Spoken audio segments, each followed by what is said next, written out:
Merci de préférer Osaïe TV. Les titres. Vague de démission au sein du BR à quelques mois des législatives de janvier 2023. Nouvelle démission au sein du parti Bloc républicain. L'ancien maire de la commune d'Adiawere, Karamatou Fagbon, a déposé sa lettre de démission ce jeudi 18 août 2022. Plus de précisions dans cette édition. La deuxième édition du sommet des jeunes bâtisseurs d'Afrique Cotonou 2022 a été lancée ce 18 août 2022. Le compte rendu dans cette édition. En sport, à la Fédération béninoise de football se tient les élections le 20 août prochain et l'unique candidat Mathurin de Chacus sera certainement réélu dans cette édition. Des journalistes sportifs font le bilan de ces 4 années de gestion à la Fédération béninoise de football.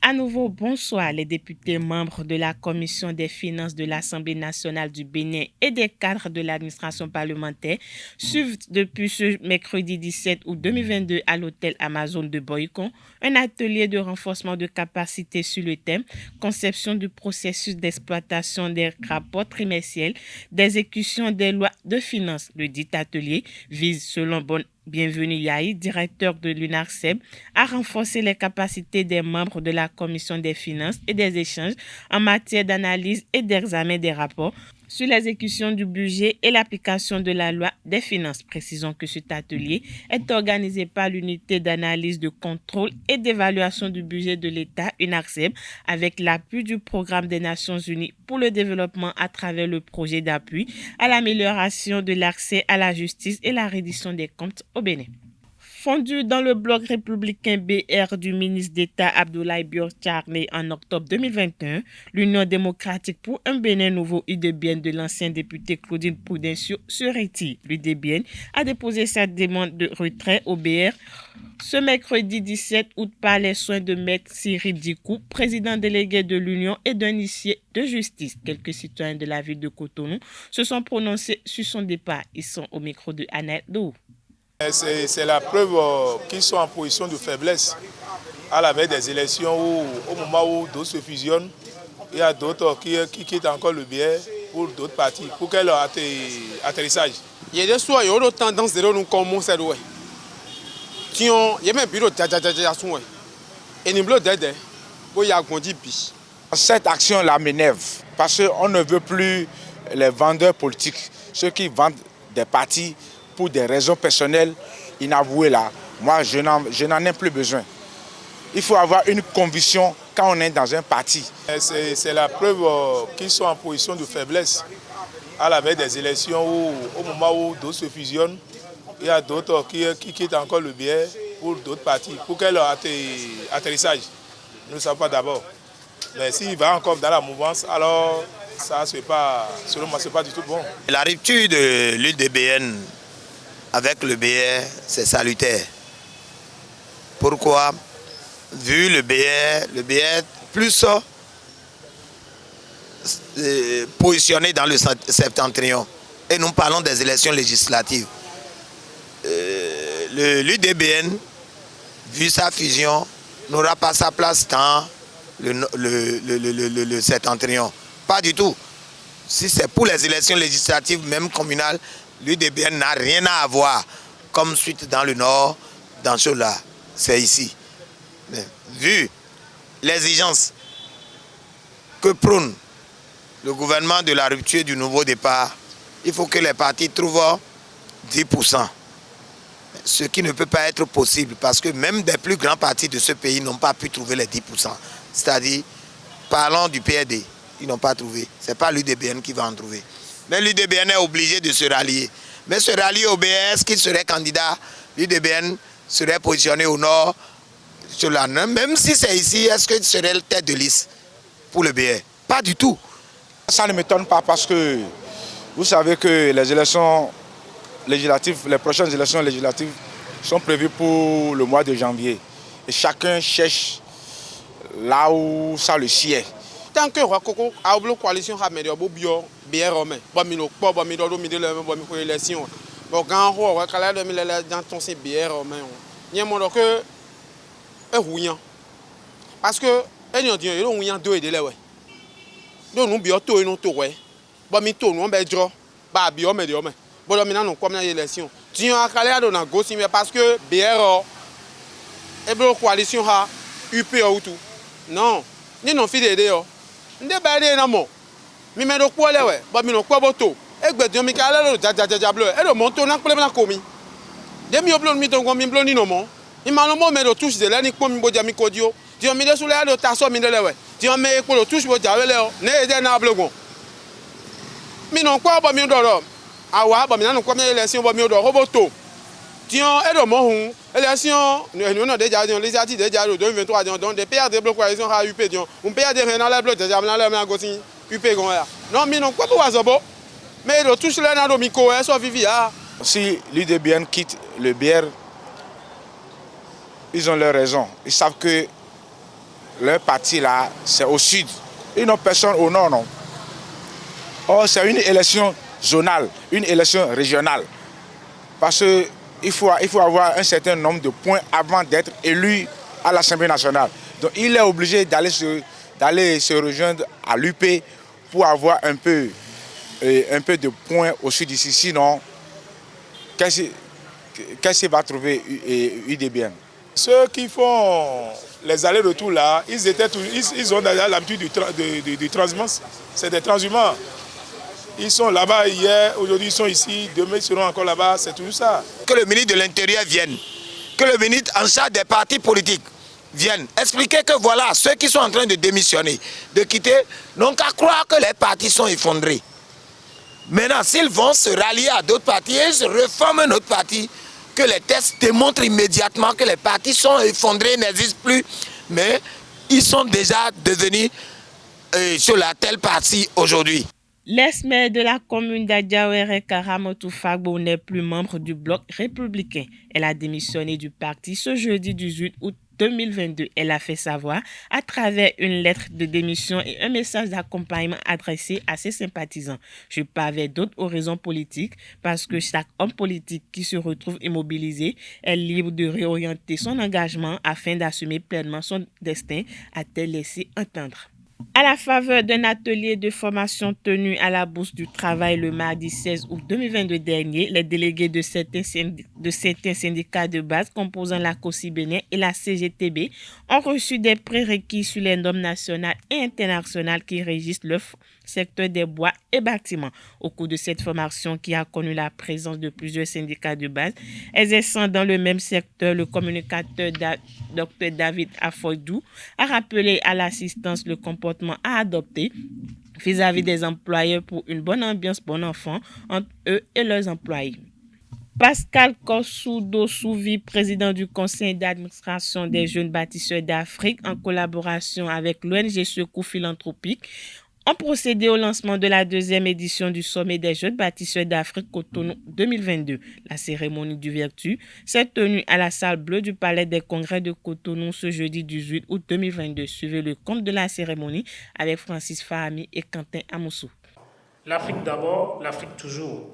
C'est sur ces mots que je déclare ouvert la deuxième édition du sommet des jeunes bâtisseurs de l'Afrique Cotonou 2022. Après la première édition au Togo, le sommet des jeunes bâtisseurs de l'Afrique a mis le cap sur le Bénin pour la deuxième édition. Le président du conseil d'administration du sommet invite les jeunes à saisir l'opportunité de ce sommet pour le rayonnement de leurs entreprises. Aujourd'hui, il est plus important pour nous jeunes Africains de nous unir parce que le développement de l'Afrique nous concerne tous. Et comme on le dit souvent, l'Afrique de demain, c'est la jeunesse d'aujourd'hui. Dans les 5-10 prochaines années, nous serons à des postes de responsabilité. Comment seront les choses en ce moment-là?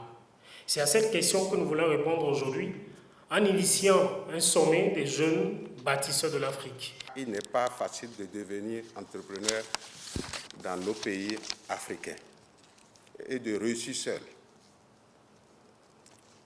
Il n'est pas facile aujourd'hui de gagner un marché. Il y a beaucoup d'entreprises. Et il y a la compétition. Travailler ensemble est la solution et c'est pour cela que mon ONG, Secours Philanthropique, a accepté de vous parrainer. Pour cette deuxième édition qui s'étend sur 3 jours, plusieurs activités ont été prévues pour les différents participants. Les activités qu'on a prévues pour cette deuxième édition, je peux les catégoriser déjà. Il y a des conférences débats, il y a des formations, il y a des tables rondes, il y a le B2B et puis il y a un dîner de gala. Lors de ces différentes activités, de nombreuses personnalités et personnes de ressources de différentes nationalités ont été invitées afin de permettre aux jeunes de s'abreuver à une source pleine d'expérience dans différents domaines. Nous avions pour ces circonstances invité d'éminentes personnalités bien connues dans le domaine. Par rapport à chaque thématique, c'est des gens qui ont déjà fait une expérience dans le domaine. C'est pour ça que nous invitons les jeunes à venir massivement écouter pour pouvoir prendre exemple à partir d'eux. Si je laisse les conférences, il y a les formations. Les insuffisances que nous avons en tant que jeunes au niveau de nos entreprises, c'est le coaching, c'est le leadership à développer pour pouvoir accélérer la croissance de nos entreprises. Il y a plusieurs personnes qui ne sont pas du Bénin, c'est-à-dire qu'il y a des Béninois, il y a des Togolais. Et puisque c'est un sommet international, nous vous prions d'être présents. Nous finirons le sommet par une soirée de gala où nous allons finir très bien en beauté le sommet. Et nous vous invitons. Le sommet est gratuit, mais la soirée de gala est à 10 000 francs pour y participer. Étendu sur 3 jours, il faut le rappeler, le sommet des jeunes bâtisseurs de l'Afrique est gratuit pour tous et prendra fin par un gala qui coûte 10 000 francs CFA et au cours duquel plusieurs distinctions seront décernées. Dynamique, capable d'apporter sa pierre pour la construction de son continent. À l'issue de cette cérémonie de lancement, le président du conseil d'administration du sommet des jeunes bâtisseurs d'Afrique est revenu sur la particularité de cette édition. Il est au micro de Francis Fahami et Quentin Amosso. Il y a une conférence sur la libre-échange des biens et des personnes. Voilà. Ça, on ne l'avait pas fait à la première édition. On a compris qu'à nos frontières, il y a tellement de difficultés. Donc, ce qui fait que quand un jeune est en train d'entreprendre et veut vendre ses produits à l'extérieur, ça devient compliqué. Donc, c'est un thème sur lequel, déjà, nous, on va essayer vraiment de discuter. Le deuxième aspect, c'est la santé. Le Bénin est plus ancré dans la médecine traditionnelle. Et nous, on pense qu'aujourd'hui, il faut valoriser cela. On a tout en Afrique. Et cette médecine doit vraiment rentrer dans la culture, pas seulement du Bénin, mais de l'Afrique. Et nous, on veut aussi mettre l'accent sur ça pour ressortir le bienfait de cette médecine traditionnelle-là. Voilà rapidement les 2 points essentiels dont je pourrais parler à cette deuxième édition. Et le troisième point, ce sont les distinctions qu'on fera à la soirée apothéose pour récompenser ou honorer ces personnes, béninoises surtout, qui travaillent pour le développement du pays et de l'Afrique. L'activité se poursuit jusqu'à samedi. Et à la base, il faudrait payer 50 000. Mais il y a une ONG, Secours Philanthropique, qui a voulu accompagner ces jeunes qui voudraient participer au moins pour les 2 jours. Donc la participation pour les 2 jours est gratuite. Même si c'est gratuit, ça ne veut pas dire que le contenu que nous avons prévu de donner sera diminué.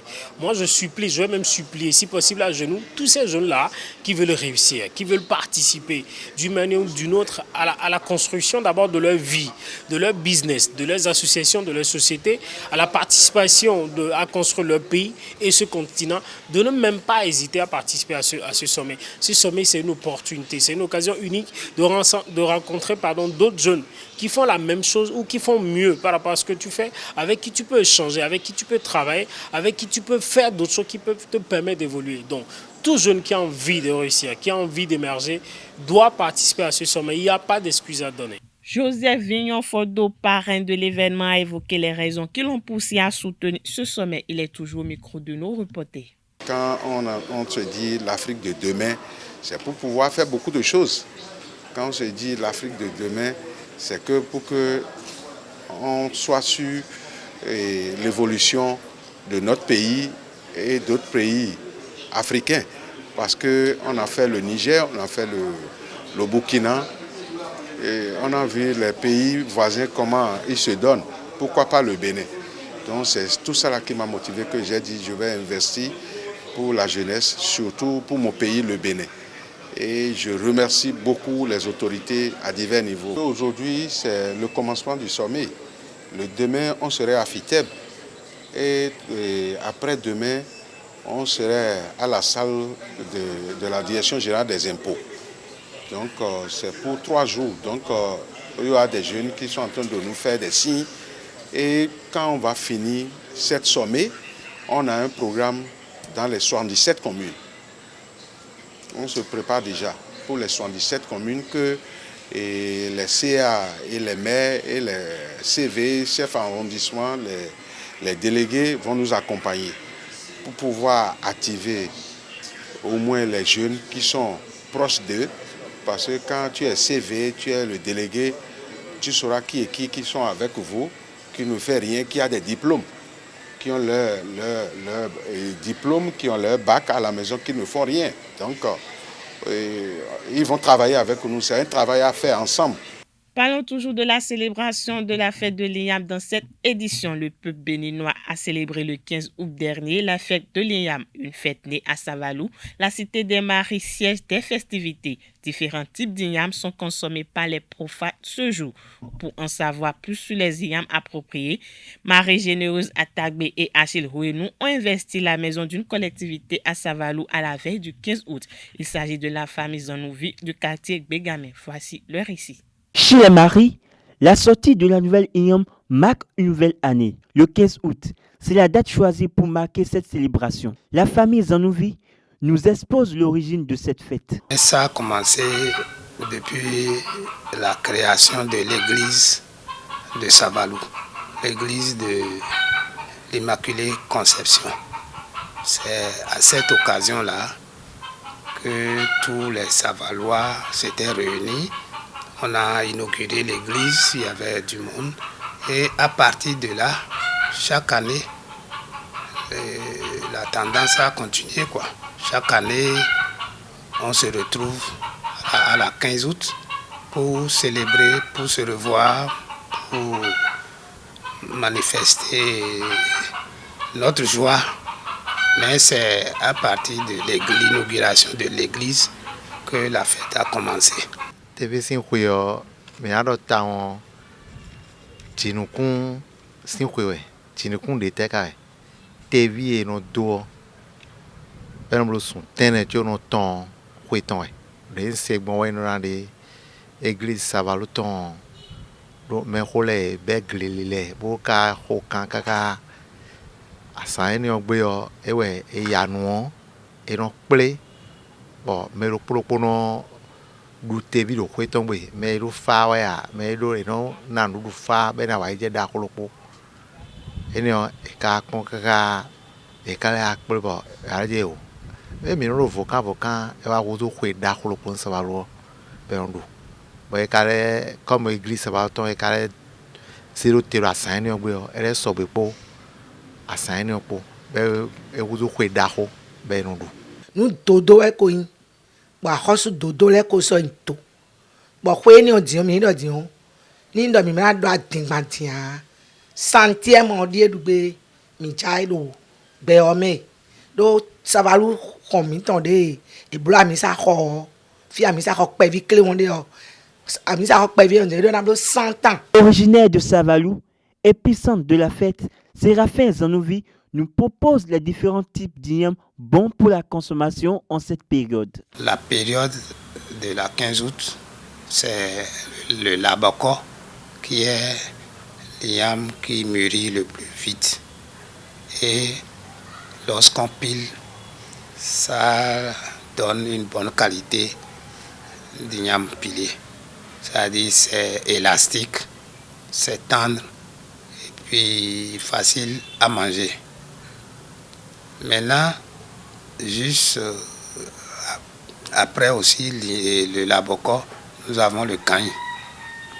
C'est moins élastique que le laboko, mais c'est plus gros. Ça donne des tubercules plus grosses. Ça peut faire aussi l'IAM pilé. Et là, ça demande un peu plus de force que le laboko. Après le canne, il y a d'autres IAM maintenant qui peuvent aussi faire l'IAM pilé, mais quand vous voulez une bonne qualité de l'IAM pilé, c'est les deux que je viens de citer là. Il y a aussi le Nyarambo. Ça aussi, c'est élastique, ça donne de l'IAM pilé élastique, bien élastique comme on aime les manger. Maintenant, il y a d'autres IAM comme le Klachi, à l'art et autres, qui donnent aussi de l'igname, qui peut servir à faire de l'igname pilé. Mais c'est quand on n'a pas les autres qualités, les 3 premières qualités que j'ai essayé. Et ça là, on utilise, on fait bouillir et on mange ça.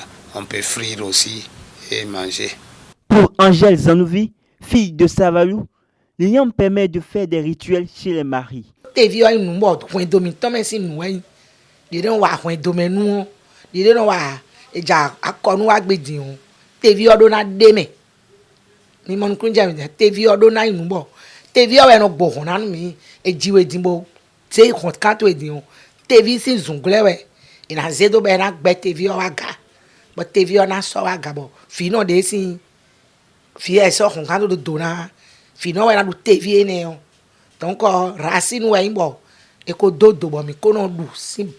Selon Nikes Nyagnon, cette fête est d'ordre religieuse. Tevio est dehors. Boya huelo medion. Huele volewa ele dehors et la boya. Hueme gudo huori tegbe. Eti comme roje de akono e dagbe o. Mi fon mi lo hueton lu e tegbe o. Moe. Ça va le huyo de sous degbone. Mais sous gondu pirea. Les maris ne sont plus les seuls à commémorer cette fête. Depuis quelques années, la fête de la nouvelle igname est devenue une fête nationale. La rentrée scolaire n'a pas encore démarré. En attendant, certains apprenants prennent part aux cours de vacances organisés dans les écoles de Cotonou. Grace Lissel et Andrea Odio ont fait le constat à l'école Saint-Jean-Baptiste de Cotonou. Voici le reportage. Déjà 3 semaines que les cours de vacances ont commencé au collège Saint-Jean-Baptiste de Cotonou. Programmés pour 1 mois, les élèves y passent la moitié de leur journée à anticiper sur la nouvelle année. Je fais les cours de vacances comme l'année prochaine, je passe en 3e. Donc il faut que je me prépare pour l'année prochaine parce que ce n'est pas l'année prochaine que je vais commencer par préparer les examens. Donc je commence par préparer ça dès maintenant. Pour les candidats aux divers examens, c'est l'occasion de démarrer la préparation. Je participe aux cours de vacances pour me préparer pour l'année prochaine. Vu que j'ai le bac, il faudrait que je me prépare pour relever ce défi. Je fais les cours de vacances pour me préparer pour la rentrée, pour mieux affronter mes peines, mes erreurs. Il faut que j'affronte, il faut que je réussisse, il faut que j'ai un objectif à atteindre, à avoir la motion. Félix Alain Maffon, professeur de français, explique l'importance des cours de vacances. L'objectif des cours de vacances, c'est pour pouvoir préparer les apprenants à la rentrée et à venir. Nous avons dit que les cours de vacances sont nécessaires, même si tu es premier d'une classe, tu as besoin d'acquérir de connaissances. Parce que tu es premier ou bien première peut-être en 6e pour passer en 5e. Tu n'as pas encore les notions de 5e. Donc il est indispensable qu'un élève, que tu passes ou non, parce que celui qui redouble, il pense qu'il a déjà maîtrisé tout, mais il ne maîtrise pas tout, parce que c'est quelque chose qui a fait qu'il a redoublé. Donc s'il vient, peut-être c'est pour acquérir, pour avoir ce qui lui a manqué, il a redoublé. Par contre, bienvenue à Blancouk Bleket, professeur de mathématiques, pense que les cours de vacances sont facultatifs. Je peux dire que ce n'est pas pour tous les apprenants. Je dirais concrètement que les cours de vacances sont destinés pour les apprenants dont les résultats, dont les parents pensent que les résultats ne sont non satisfaisants. En ce sens que quand on fait les cours de vacances, on essaie d'anticiper sur l'année à venir dans les matières et aussi ça permet à l'enfant d'avoir une idée bref sur déjà ce qui l'attend au cours de l'année dans les différentes matières que nous aurons à enseigner. Bruno Kakpo, parent d'élèves, partage la même opinion. Les cours de vacances, c'est une bonne chose pour les enfants. Pour les cours de vacances, au moins pour ces cours, on leur fait un briefing de ce qu'ils vont faire en classe supérieure. C'est un moyen pour préparer l'enfant à l'année nouvelle. Bien qu'ils soient d'une courte durée, les cours de vacances, d'une manière ou d'une autre, occupent sainement les élèves pendant les vacances.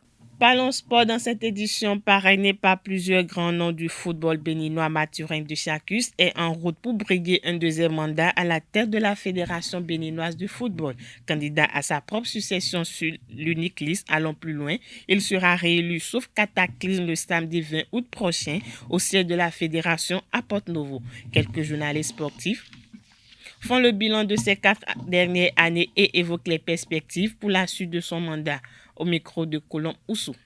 Mathurin de Chacus, candidat à sa propre succession, est en roue libre aujourd'hui pour remplir à la tête de la Fédération béninoise de football. S'il se retrouve seul en lice pour ces élections, c'est que les acteurs du football béninois ont apprécié sa gestion. C'est pourquoi il n'a pas eu de challenger. En 4 années de gestion sous le règne de Mathurin de Chacus, nous avons vu que le football, même si ce n'est pas encore totalement ce à quoi on s'attendait, ça quand même, il y a eu les lions bougés. Il y a eu assez de chantiers. Mathurin de Chacus a un bilan mitigé et à mon avis, n'a pas réussi à réaliser tout ce qu'il avait dit. Qu'on le veuille ou non, c'est l'homme qui a apporté, qui a ouvert une nouvelle page, bien entendu, au football béninois. On ne sait pas le passé. Aujourd'hui, beaucoup de personnes d'ailleurs se vantent du fait que sous son mandat, on a connu la CAN, une belle CAN 2019, une CAN assez intéressante où le Bénin a connu pour la première fois de son histoire les quarts de finale de la compétition. Le Bénin qui a courbé les Chines finalement. On se rappelle de ce match assez intéressant face au Sénégal où on était sorti à la porte des demi-finales. Donc c'est toujours sous son mandat qu'on a connu cette dimension-là. On a vu une ambition clairement affiché, une ambition qui était quand même assez impressionnante. Sous son mandat, on a vu également que le football féminin a connu une avancée, un championnat qui se joue régulièrement du côté des hommes que du côté des femmes. C'est toujours sous son mandat. On a vu également qu'il y a eu de nouvelles choses qui ont été apportées lors de son mandat. Je veux parler notamment de la cérémonie qui célèbre bien entendu les acteurs du football, les meilleurs joueurs du championnat. On a vu que ce sont des nouvelles choses qui ont été apportées. Nous avons vu que les lions bougeaient quand on prend le football féminin. Par le passé, nous savons comment les gens organisaient le championnat. Au plus, en une semaine, le championnat est rangé. Mais cette fois-ci, nous avons vu qu'avec cette fédération sous Mathurin de Chacus, les filles ont eu plus de chances de jouer.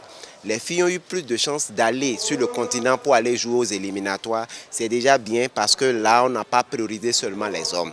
Maintenant, quand on revient au niveau du football masculin également, nous avons vu que le championnat, il y a une certaine régularité au niveau également de notre championnat, avec les réformes qui ont amené l'avènement des sociétés sportives. Nous avons vu que ça a permis à nos équipes d'avoir plus de compétitions dans les jambes. Des compétitions dont le résultat, nous l'avons vu du côté du Niger avec le tournoi de l'UFOA, puisque quand les joueurs ont de la compétition dans les jambes, à l'international, ils arrivent vraiment à rivaliser avec les autres pays. Et on a vu également avec du côté du Ghana avec les U17, on a vu que pratiquement au dernier moment, c'est des joueurs qui n'ont pas su vraiment tenir la route parce qu'à un moment donné, on n'avait pas de championnat de catégorie d'âge. Au-delà de ça, on peut évoquer plusieurs autres choses qui militent en la faveur de l'homme. Aujourd'hui, il se retrouve en pole position, il n'a pas de challenger. La preuve d'ailleurs que ce qu'il fait est assez intéressant, la preuve qu'il est également sur la bonne voie. Et pour la plupart des chantiers exécutés, je pense que nous ne pouvons que lui dire vraiment félicitations et demander maintenant que le renouvellement du bureau, puisqu'il est le seul en lice pour le mandat à venir, nous avons vu qu'il y a eu une unanimité autour de lui. Ce que Remière a dit que beaucoup ont épousé le travail qui a été fait. Maintenant, pour les 4 années à venir, puisque étant le seul en lice pour le renouvellement, nous allons surtout l'appeler à mieux faire encore. Je pense qu'il a démarré un chantier et que lors des 4 prochaines années, parce qu'il est le seul candidat en lice, il sera probablement élu le 20 prochain. Lors des 4 prochaines années qu'il aura pour son second mandat, il pourra poursuivre le travail qu'il a entamé et entamer d'autres chantiers qu'il pourra peut-être finir ou bien laisser à celui qui viendra prendre la succession après. Voilà, c'est tout pour cette édition. Merci pour votre attention. Bonne soirée.